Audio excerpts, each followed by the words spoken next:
Welcome back, everyone. Now, Amy Grant started singing professionally when she was only 16 years old.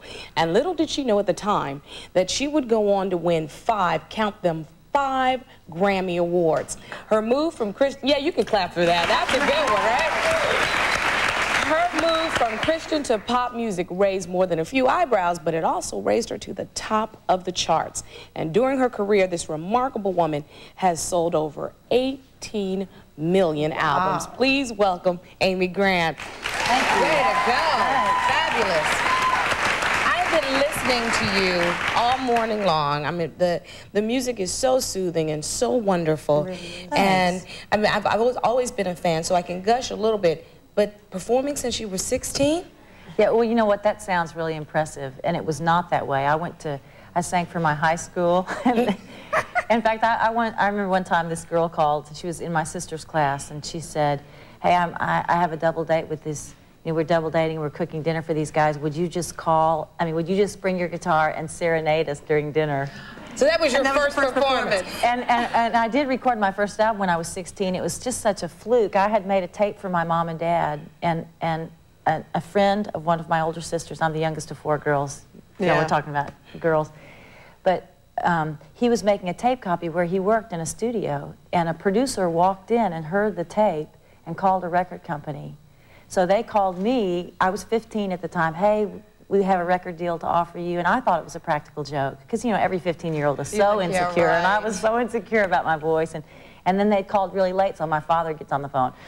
"It's past your phone curfew," so I get grounded and I get a record deal in the same phone.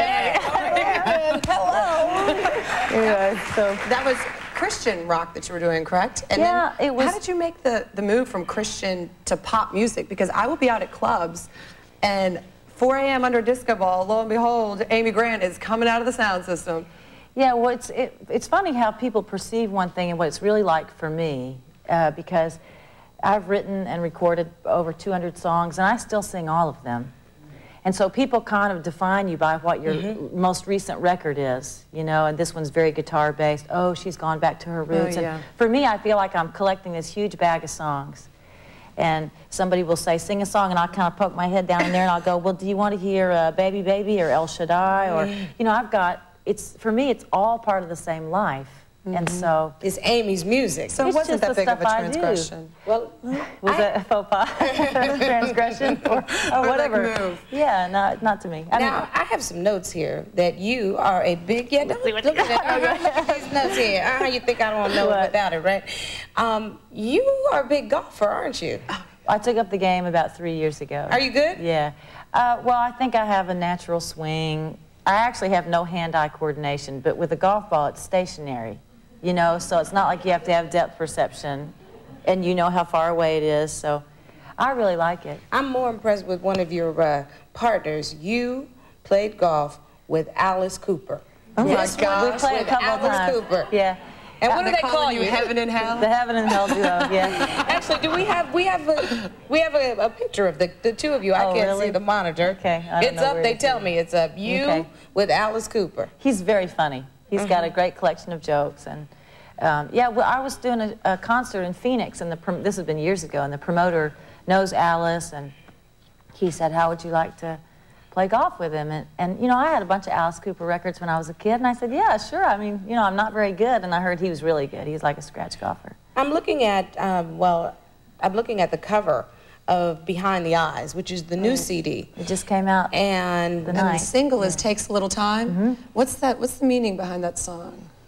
Well, in a general sense, basically that you can't rush things in life, and you know, and this song's really about healing. That it just takes time for things to be what they're going to be, and that's it. For me, it was really, I wrote the chorus of this song back in February of '95. I'm kind of slow doing things, so everything takes time for me. But, and I finished it up with a good friend of mine, Wayne Kirkpatrick. But for me, it was about getting back to playing guitar.